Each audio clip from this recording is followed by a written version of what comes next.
함께 합독할 말씀은 구약과 신약이 있습니다. 먼저 구약입니다. 신명기 말씀 함께 합독하고 이어서 마태복음 말씀까지 합독하겠습니다. 먼저 신명기 6장 4절에서 9절입니다. 다 같이 합독하실 때 힘차게 말씀을 읽습니다. 함께 합니다. 이스라엘아 들으라. 우리 하나님 여호와는 오직 유일한 여호와이시니 너는 마음을 다하고 뜻을 다하고 힘을 다하여 내 하나님 여호와를 사랑하라. 오늘 내가 내게 명하는 이 말씀을 너는 마음에 새기고 내 자녀에게 부지런히 가르치며 집에 앉았을 때에든지 길을 갈 때에든지 누워 있을 때에든지 일어날 때에든지 이 말씀을 강론할 것이며 너는 꼭 그것을 내 손목에 외어 기호를 삼으며 내 미간에 붙여 표로 삼고 또 내 집 문설주와 바깥문에 기록할지니라. 아멘. 이어서 마태복음 18장 1절에서 3절 말씀도 함께 복동할 때 신약성경 30면입니다. 함께 합독을 했습니다. 함께 합니다. 그때에 제자들이 예수께 나와 이르되 천국에서는 누가 크니이까? 예수께서 한 어린아이를 불러 그들 가운데 세우시고 이르시되 진실로 너희에게 이르노니 너희가 돌이켜 어린아이들과 같이 되지 아니하면 결단코 천국에 들어가지 못하리라. 아멘. 이는 살아계신 하나님 말씀입니다. 하나님 말씀대로 우리가 같이 외쳐보겠습니다. 쉐마 들으라, 이 말씀이에요. 할렐루야. 어린이 주일인데 어린아이들이 많이 보이지 않는 교회 현실입니다. 우리 코로나의 장기화로 말미암아 교회 학교가 엄청난 어려움을 당하고 있습니다. 그래서 저희 동대전 교회는 5월은 교회 학교 회복의 달로 정하여서 어린아이들이 다시 성경 말씀으로 돌아오고 성전으로 돌아오도록 기도하고 총력을 다해야 될 줄 믿습니다. 교육은요, 들음에서 시작됩니다. 들어 먹어야 교육이 되는 거예요. 경청하는 것의 중요성을 아무리 강조해도 모자랄 것이 없습니다. 들으면 보이고, 그리고 보이면 듣고, 들으면 믿음의 배움이 가능한 거예요. 그래서 믿음은 들음에서 난다, 이렇게 말씀했어요. 근데 다툴 때는요, 안 들려요. 내 이야기만 막 하는 거예요. 근데 평화로울 때 들리기 시작합니다. 아니, 들리기 시작할 때 평화로워집니다. 예수님께서 어린 아이들을 가까이 했어요. 이 가까이 하신 예수님의 말씀을 같이 한번 읽어볼까요? 마태복음 18장 1절 3절 천국에 대한 말씀으로 가까이 하셨습니다. 함께 합니다. 그때 제자들이 예수께 나와 이르되 천국에서는 누가 크니이까? 예수께서 한 어린아이를 불러 그들 가운데 세우시고 이르되 진실로 너희에게 이르노니 너희가 돌이켜 어린아이들과 같이 되지 아니하면 결단코 천국에 들어가지 못하리라. 할렐루야. 어린아이같이 되지 않으면, 다시 말하면 어린아이같이 잘 듣지 않으면 결단코 천국에 들어갈 수 없다, 이렇게 말씀하셨어요. 예수님은 어린아이들을 가까이 했습니다. 왜냐하면 어른들은 잘 듣지 못하는데 아이들은 잘 듣거든요. 그래서 이 아이들을 가까이 하신 예수님께서 우리에게 말씀하신 거예요. 들으라. 할렐루야. 쉐마의 말씀이 오늘 잘 들려지기를 주의 이름으로 축복합니다. 어느 돈 많은 사업가가 죽을 날을 앞두고 있었어요. 의사가 와서 마지막으로 진찰하는데 옆방에서 시끄럽게 싸우는 소리가 들려왔어요. 그래서 의사가 물어보았습니다. 회장님의 임종을 앞두고 있는데 왜 이렇게 시끄럽습니까? 회장님이 말씀하시기를 부끄럽습니다. 자식들이 내 남은 재산 때문에 지금 다투고 있나 봅니다. 내가 죽어도 눈을 편히 감지 못할 것 같아요, 라고 말했습니다. 재산을 자녀들에게 물려주는 부모치고 집안이 평안하지 않습니다. 대부분 그래요. 다는 아니에요. 돈 때문에 자녀들 간의 우애가 깨집니다. 부모가 재산을 많이 가지고 있으면 자식들이 이렇게 말해요. 속으로요. 우리 부모가 언제 돌아가시려나? 부모의 죽을 날만 기다린다는 거예요. 슬픈 현실입니다. 우리는 자녀들에게 유산을 물려주되 믿음의 좋은 우산, 신앙의 유산을 물려주도록 노력해야 할 것입니다. 여러분, 인생을 살면서 자녀들이 부유하게 산다고 반드시 좋은 것만은 아니에요. 그리고 가난하게 산다고 나쁜 것도 아닙니다. 한 가지만 있으면 됩니다. 바르게 살아야 되는 거예요. 하나님만 잘 믿고 살아야 되는 거예요. 언젠간 우리가 청문회를 당할 수 있어요. 하늘나라 가서 청문회 당할 때 아이고 바르게 살았구나 우리 아들, 하나님만 잘 믿고 살았네, 하나님께 상급받는 저와 여러분 되기를 주의 이름으로 축원합니다. 여러분, 신앙을 유산으로 물려주는 것은 자식의 장래를 위해서 부모가 할 수 있는 가장 위대한 일입니다. 그런데요, 우리에게 안타까운 것은 신앙보다 물질을 유산으로 물려주려고 하는 거에 있어요. 정말 안타까운 일입니다. 하나님이 우리 가정에게 주시는 가장 큰 선물이 뭘까요? 자녀입니다. 자녀. 여러분, 태문을 열어달라고 기도하십시오. 자녀가 없으면 가슴으로 낳는 자녀도 있더라고요. 어제 한 드라마의 대사를 읽어보면 그 드라마에서 그 아들을 입양했거든요. 근데 아들이 고아원에서 살다가 입양됐어요. 그러니까 언제 쫓겨날지 모르잖아요. 근데 그 아들이 닿는 것마다 이게 다 망치는 거예요. 어느 날 TV를 망쳐버렸어요. 너무 떨고 있는 거예요. 그 아버지가 돌아와서 하는 말이 품에 안아줍니다. 넌 과학자가 될 거야. 너는 호기심이 많아. 괜찮아. 하면서 그 양아버지가 그렇게 안아주는데 그 사람이 커서 교감 선생이 됩니다. 여러분, 아이 중에서 배로난 아들도 있어요. 양아들도 있어요. 입양한 아들도.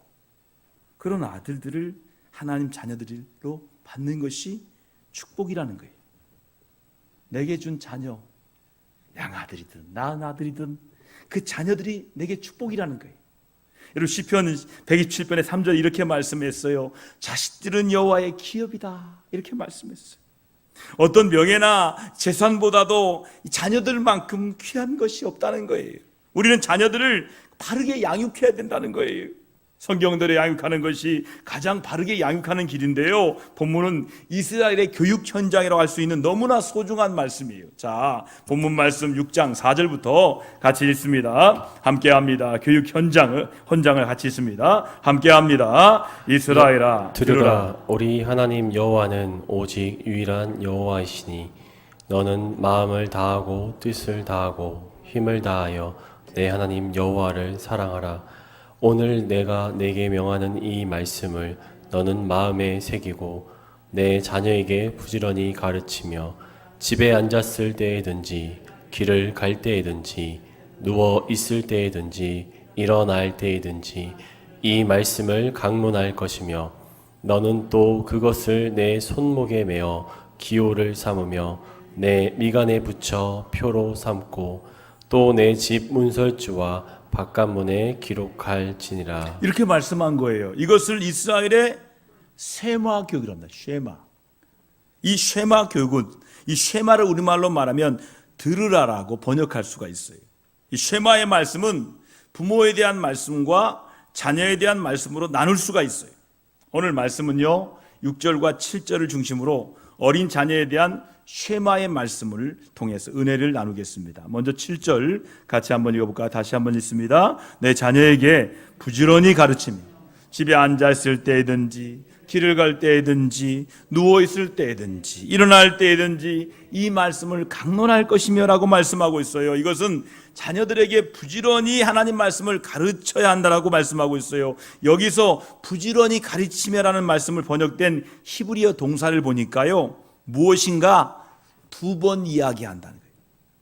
한 번이 아니에요. 두 번 이야기한다, 이 뜻을 가져. 다시 말한다, 반복해서 말한다, 이런 의미예요. 그래서 가장 좋은 교육은 반복하는 거예요. 반복하는 거. 다시 말하는 거예요. 또 말하는 거예요. 반복해서 말하는 거예요. 이 단어는요, 칼을 날카롭게 하는 것과 관련하여 사용되는데요. 칼날을 가는 과정에서 칼날을 반복적으로 숫돌에 문지르는 것과 같습니다. 여러분, 반복은 배움의 어머니입니다. 반복해야 배우는 거예요. 그래서 반복하는 것이 너무 중요한 거예요. 반복은 배움의 어머니다. 여러분, 이 말을 꼭 기억하시기 바랍니다. 단지 눈으로만 하는 것이 아닙니다. 눈으로 읽고 입으로 외우고 귀로 듣는 거예요. 이렇게 되풀이하면서 교육을 받는 거예요. 유대인들은 전통에 의하면 하루에 2번씩 오늘 읽은 본문을 암송했대요. 어린아이부터 시작해서 어른까지. 이 쉐마, 들어라 이스라엘아, 이 말씀을 아침 저녁으로 아니면 하루 어느 시간이든 2번씩은 반복해서 암송했대요. 그래서 들으라는 이스라엘의 의식구조와 삶에 가장 큰 영향을 미친 신앙 고백이라는 거예요. 여러분, 어린이 주일 오늘 이 말씀에서 들으라의 교육을 배웠으면 하는 것입니다. 첫 번째 교육은요, 유대인들의 자녀 교육은 신앙 교육이라는 거예요. 유대인들이 잘 살잖아요. 상업 교육이 아니라는 거예요. 경영 교육이 아니라 그들은 이 교육 자체가 신앙 교육이라는 거예요. 자, 6절 말씀을 같이 확인합니다. 함께 합니다. 오늘 내게 명하는 이 말씀을 너는 마음에 새기고 내 자녀에게 부지런히 가르치며 라고 말씀하세요. 유대인들은요, 자녀들에게 어릴 적부터 하나님을 섬기는 신앙교육을 부지런히 가르칩니다. 신앙교육은 강요에 의해 되는 것이 아니에요. 자연스럽게 신앙에 동화되는 교육을 합니다. 말씀을 어려서부터 부지런히 가르치는 것이 너무나 소중한 교육입니다. 그들은 밥상머리에서 말씀을 가르쳤어요. 밥 먹으면서 말씀을 가르치는 거예요. 차 마시면서 말씀을 가르치는 거예요. 누구든 자식의 장래를 장담할 수가 없어요. 여러분, 지금 잘하는 것이 끝까지 잘한다는 보장이 있을까요? 없을까요? 없습니다. 지금 못하는 것이 끝까지 못한다고 보장도 없어요. 그러나 기도하는 부모의 자녀는 사탄의 세력이 빼앗지 못합니다. 문제가 있는 자녀는 완전히 빼앗긴 것이 아닙니다. 빼앗길 것 같은 위험에서도 말씀과 기도로 붙잡아주면 되는 거예요. 할렐루야. 그래서 자녀들에게 성경을 읽어줘야 돼요. 성경을 가르쳐야 돼요. 지난주에 간증했던 조혜련 집사님은 먼저 본인이 믿었어요. 어머니가 80이 넘어요. 그 어머니에게 말씀을 이야기하잖아요. 오십시오. 어머니 놓고. 그 어머니도 말씀을 읽잖아요, 지금요. 오줌돌 다 떼고. 실제 간증이에요. 말씀을 읽으니까 오줌줄 다 떼고 활력이 넘치는 거예요. 여러분, 자녀가 말씀을 읽어줄 수 있어요. 부모가 말씀을 읽을 수 있어요. 말씀을 서로 가르쳐야 되는 거예요. 훌륭한 인물 배우에는요, 기도하며 신앙교육하는 어머니가 반드시 있습니다. 믿음의 어머니가 들려주는 성경 이야기를 들으면서 아이들은 믿음으로 성숙해집니다. 어머니가 들려주는 성경 동화를 들으면서 아이들의 믿음을 느낍니다. 그래서 유대 나라 어머니들은 자기 자녀에게 성경 이야기를 많이 해줍니다. 모세가 이스라엘 민족을 이끌어 애굽을 탈출하여 홍해를 지팡이로 가르고 극적으로 탈출에 성공한 성경 이야기를 해줍니다. 어린 소년 다윗이 블레셋의 골리앗을 물맷돌로 때려눕히는 신나는 역사적인 성경 이야기를 아주 재미있게 들려줘요. 여러분, 그러나 아이들은 스스로 깨닫고 배우는 거예요. 그러면서 애들의 이야기 통해서, 부모님의 이야기 통해서 애들이 하나하나 스스로 깨닫고 배우는 거예요. 그때 자기 나름대로의 신앙적인 인생관이 확립되는 거예요. 여러분, 유태민족은요, 아직도 소수민족입니다. 한번 찾아보세요. 유대인들의 숫자가 얼마나 되나? 1000만 명이 안 되는 아주 작은 민족입니다. 그러나 1896년 노벨상이 설립된 이 노벨이 평화를 위해서 만든 이 세계 노벨상이 수상자의 32%가 1000만도 안 되는 소수민족 유대인이 있다는 사실은 너무 놀라운 일입니다. 이와 같은 결과는요, 교육의 결과라고 세계인들은 말하고 있습니다. 이 아브라함의 자손들이 명석한 두뇌의 천재와 위인을 만들어내는 데는 실로 경탄할 만한 결과를 교육을 통해서 가져온 것입니다. 유대인의 자녀 교육은요, 어머니의 신앙 교육과 아버지의 계획적인 교육이 그런 결과를 낳은 것입니다. 우리나라 어머니들의 교육의 맹점이 여기에 있습니다. 진자리 마른 자리 갈아주고 정성을 다해서 지극정성하게 아이를 키웁니다. 그런데 우리 아이들 하나 잘 되는 것 외에는 관심이 없어요. 내 자녀 잘 되는 것, 그 외에는 관심이 없어요. 그래서 공동체적인 인물을 키워야 하는데 개인주의로 키우는 것이 우리 자녀들을 황폐하게 시키고 있다는 거예요. 애들을 키울 때 더불어 잘 사는 아이들로 키워야 되는데 1등하는 아이를 키우는 거예요. 잘난 아이를 키우는 거예요. 근데 그 잘난 아이가 나중에 문제가 되는 거예요. 건강하고 건전한 신앙 정신을 물려줘야 됩니다. 그런데 바른 인격이 형성되는 신앙에는 관심을 갖지 않는 것입니다. 우리들의 자녀를 믿음으로 키우시기 바랍니다. 말씀으로 키우시기 바랍니다. 기도로 키우시기 바랍니다. 예배 드리는 것을 어려서부터 몸에 배이도록 신앙교육이 분명해야 되는 거예요. 교회 안 가는 자녀를 붙들고 눈물을 흘리면서 울어본 시적이 있으신가요? 내 자녀의 영혼을 위해서 뼈가 빠지도록 마음 아픈 적이 있으신가요? 눈물 어린 헌신적인 신앙 교육이 정말 여러분에게 또 제게 필요합니다. 여러분, 두 번째는 하나님을 사랑하도록 가르쳐야 한다는 거예요. 본문 말씀 5절 말씀 다 같이 합독합니다. 함께 합니다. 너는 마음을 다하고 성품을 다하고 힘을 다하여 내 하나님 여호와를 사랑하라 말씀하셨어요. 여러분, 지식이 아니에요. 하나님을 사랑하는 신앙의 사람으로 양육하는 거예요. 유대인들은 아이들이 말하기 시작하면서 본문 이 말씀을 암송하게 했습니다. 세상 지식이 아니라 하나님을 사랑하는 법을 익히게 됩니다. 그러면 하나님을 사랑하는 것은 무엇입니까? 하나님의 말씀에 순종하는 거예요. 유대인들은요, 세 가지 점수에 대해서 말합니다. 하나는 하나님의 점수가 있어요. 하나는 사람의 점수가 있어요. 하나는 마귀의 점수가 있어요. 이 말은 하나님의 시험이 있고 사람의 시험이 있고 마귀의 시험이 있다는 거예요. 하나님의 시험은 순종으로 치러진다는 거예요. 합격하려면 하나님의 인정을 받아야 돼요.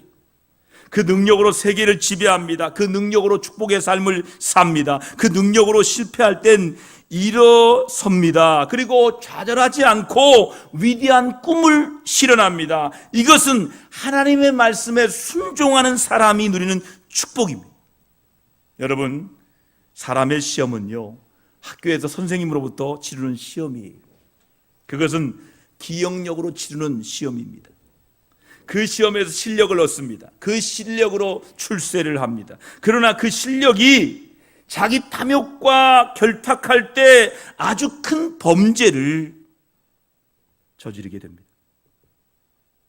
세상적인 실력은 인정받았지만 인성에 문제가 있는 사람이 아주 큰 범죄를 저지르게 되는 것입니다. 마귀는 유혹으로 시험합니다. 마귀의 시험에 넘어가면 인간은 타락합니다. 죄짓게 됩니다. 그러다가 멸망당하게 됩니다. 그래서 이 세 가지 시험을 잘 통과해야 됩니다. 그런데 이 세 가지 중에 하나님의 시험인 말씀에 순종하는 것을 합격하면 인간의 시험이나 마귀의 유혹은 얼마든지 극복할 수가 있다는 거예요. 오늘날 많은 어머니들이 학교에서 좋은 점수를 아이가 받아오면 막 웃어요. 우리 아들 100점 맞아왔다, 잘했다. 점수를 잘 못 받아오면 얼굴이 찡그려 웁니다. 너 뭐 하려고 하냐, 이게 뭐냐. 그러나 이 아이의 장래가 그것으로 결정되는 것이 아니라는 거예요. 그 점수가 성공한 인생이 되는 것이 아니라는 거예요. 오늘 우리는 하나님의 점수를 잘 받아야 되는 것을 분명히 알아야 돼요. 그리고 자녀에게 하나님의 행하신 일을 가르쳐야 되는 거예요. 유대인들은요, 6월절이나 장막절 같은 명절을 꼭 가족과 함께 지킵니다. 6월절을 지킬 때는 온 가족이 다 함께 모여 집안 청소를 합니다. 누룩과 조각을 찾아내어 버립니다. 쓴 나물과 무교병과 양고기 삶은 계란을 먹으며 지킵니다. 초막절은 직접 들판에 나가 텐트를 치고 한 주간 생활하면서 조상들의 광야 생활을 고생을 체험합니다. 그런 생활을 자녀들과 함께 나누면서 함께 경험하면서 도우시는 하나님을 실감나게 가르칩니다. 하나님은 지금도 우리에게 사랑을 베푸십니다. 하나님이 지금도 우리에게 능력을 베푸십니다. 그러므로 우리 자녀들에게 하나님의 행하신 일들과 하나님의 말씀에 순종하는 것을 잘 가르치는 은혜가 있기를 축복합니다. 세 번째는 자녀들에게 마땅히 행할 길을 가르쳐야 돼요. 자, 본문 7절에서 9절 말씀을 같이 읽습니다. 함께 합니다. 같이 읽습니다. 내 자녀에게 부지런히 가르치며 집에 앉았을 때에든지 길을 갈 때에든지 누워 있을 때에든지 일어날 때에든지 이 말씀을 강론할 것이며 너는 또 그것을 내 손목에 메어 기호로 삼으며 내 미간에 붙여 표로 삼고 또 내 집 문설주와 바깥문에 기록할지니라. 이렇게 말씀하고 있어요. 요즘 젊은이들 어떻습니까? 얼마나 개성이 강합니까? 그리고 얼마나 이기적인지 몰라요. 어려서부터 마땅히 말씀을 가르치지 아니하면 후회할 날이 옵니다. 마땅한 신앙을 가르치지 않으면 영이 죽어가기 때문이에요. 죽어가는 영을 안타까운 마음으로 보아야 돼요. 방황하는 영혼들에게 말씀으로 생기를 주고 성령의 능력을 힘있게 해야 되는 거예요. 그리고 하나님의 명령이기에 가르쳐야 됩니다. 들으라! 명령문으로 되어 있잖아요. 해도 되고 안 되는 것이 아니라 하나님의 절대 명령이에요. 너는 부지런히 가르치라 라고 말씀합니다. 게을러서도 안 됩니다. 명령 어겨서도 안 됩니다. 훈련 중에 순종 훈련이 참 중요합니다. 먼저 하나님의 명령에 부모가 순종하는 모습을 보여줘야 돼요. 가장 큰 축복이 뭐예요? 자산 대대로 신앙을 이어가는 순종이 있어야 하는 거예요. 여러분, 가장 마음 아파하고 기도할 제목은 신앙이 나에 대해서 끊어지는 것이라는 사실을 통감해야 돼요. 하나님, 이 신앙이 나에 대해서 끊어지면 어떻게 됩니까? 이것을 가슴에 아파하면서 통감해야 돼요. 그래서 나의 자녀에게 신앙을 대대로 지켜나가기 위해서 세 가지 명심해야 돼요. 먼저는 신앙의 고기성을 알아야 돼요. 부모가 신앙의 고기성을 알지 못한다면 자녀에게 신앙을 바르게 가르치지 못합니다. 신앙의 고기성보다는 출세를 더 앞세우기 때문에 신앙의 계승을 소극적으로 생각합니다. 또한 신앙의 절대성을 알아야 돼요. 신앙은 가져도 좋고 안 가져도 좋은 장신구가 아닙니다. 믿으면 천국이에요. 예수 믿으면 천국이에요. 예수 안 믿으면 지옥입니다. 여긴 요행이 없어요. 예외가 없어요. 절대적인 거예요. 여러분, 하나님의 자녀의 청통과 축복을 바란다면 신앙의 절대성을 인식하고 신앙을 심어줘야 되는 거예요.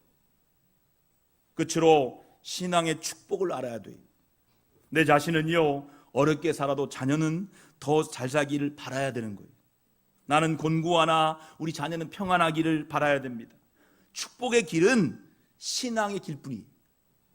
여러분, 신앙은 복의 뿌리이기에 신앙을 통해 모든 복을 꽃처럼 아름답게 피어나게 하고 열매처럼 결실시켜 주어야 되는 거예요. 그러면 들으라.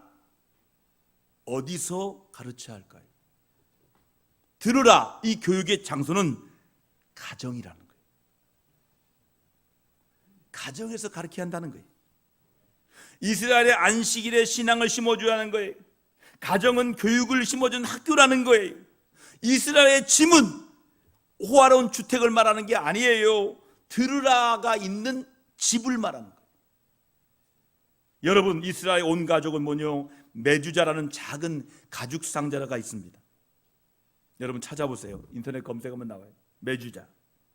조그만 가죽 상자에. 여러분, 드러나가 기록된 가죽 상자에 손을 대면서 아침에는 하루 종일 하나님의 도움을 간구하고 저녁에는 도우신 하나님의 은혜를 감사하며 하루를 마쳤어요. 여러분, 미국의 탁월한 언변가로 미국 대중문화에 가장 큰 영향력을 발휘한 사람이 여자입니다. 흑인입니다. 저분입니다. 오프라 윈프리. 이 사람이요, 어렸을 때 별명이 뭔지 아세요? 암송공주였습니다. 그녀는 불행한 흑인 가정에 태어났고 14살 되던 해에 삼촌에게 성폭행 당해서 미혼모가 되기도 했습니다. 가출합니다. 마약에 손을 대면서 피폐한 삶을 살기도 한 사람입니다. 그런데 지금은 1년에 1억 5천 이상의 수입을 올리고 있습니다. 연예인 수입으로 세계 1위를 하고 있어요. 세계에서 최고 영향력 있는 여성이 하면 오프라 윈프리 이렇게 뽑히고 있어요. 여러분, 그녀의 성공 비결은 암송공주라는 별명처럼 열성 외할머니가 3살 때부터 성경을 암송시켰다고 합니다. 이 할머니는요, 손녀딸을 데리고 먼저 교회까지 가서 암송 원정까지 다녔다고 합니다. 많은 교인들 앞에서 암송하는 경험이 오늘의 이 오프라 윈프리를 만들었다는 거예요. 어려서부터 암송하는 훈련을 받게 되어서 이 구강의 혀와 이 혀의 굴림이 탄력 있게 되고 대중 앞에서 자신감이 생긴 것입니다. 그녀가 외웠던 수많은 성경 구절이 어떤 상황에도 잘 대처하게 한 것입니다. 이것이 말씀 암송의 능력입니다. 여러분, 가정에서 신앙 교육이 확실해야 돼요. 여러분, 히브리어 율법을 뭐라고 합니까? 토라라고 합니다. 토라. 그러면 어머니, 부모를 뭐라고 합니까? 부모를 호라라고 합니다. 호라. 선생님을 뭐라고 합니까? 모라라고 합니다. 모라. 이 토라, 호라, 모라, 이 세 말은 어떤 것을 만들다라는 뜻입니다. 자녀들에게 가정에서 신앙교육을 잘 만들면 아름다운 자녀를 만들게 된다는 말이에요. 어느 집에 중학교 1학년 아들이 담배 피우는 것을 보고 아버지가 깜짝 놀랍니다. 이놈의 자식아! 하면서 크게 혼냈어요. 그런데 그 아들의 일기장을 이렇게 써놓았습니다. 일기장을 보니까 아버지는 아침 일찍부터 피워대기에 담배는 참 좋은 것인 줄 알고 나도 일찍 배우고 싶었다. 이렇게 써 있는 거예요. 부모는 교육만으로 가르치는 것이 아닙니다. 솔선수범으로 모범을 보여야 되는 거예요. 기도의 모범을 보여줘야 돼요. 성경 말씀을 읽고 묵상하는 모습을 아이들에게 보여줘야 돼요. TV 보다가도 딱 끄고 애들 오면 빨리 성경을 펴야 돼. 빨리 기도해야 돼. 그 아이들에게 기도하는 모습과 말씀 보는 모습을 보여줘야 돼요. 여러분요, 자녀 교육은 참으로 어렵잖아요. 야단친다고 되는 게 아니잖아요. 우리가 가르쳐야 할 교육은요, 기술이나 방법이 아니에요. 바로 신앙 교육입니다. 말씀 교육, 믿음 교육입니다. 여러분, 우리 자녀들이 하나님의 사람으로 온전케 자라도록 들으라 라는 이 쉐마 교육을 잘 가르쳐서 하나님의 자녀들로 아름답게 세워지기를 축원합니다.